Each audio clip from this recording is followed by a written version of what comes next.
Shoshilinch xabar. Assalomu alaykum aziz yurtdoshlar, kanalimizda yangi bo'lsangiz obuna bo'lishni unutmang. Ertaga 23-oktyabr kuni kuzatiladigan ob-havo ma'lumotlari e'lon qilindi.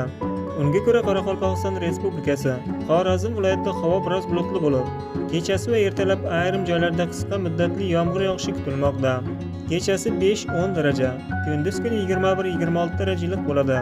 Buxoro va Navoiy viloyatida havo biroz bulutli bo'lib, ayrim joylarda o'zgaruvchan bo'lib yog'ingarchilik kutilmaydi. Kechasi 8-13 daraja, kunduz kuni 23-28 darajalik bo'ladi.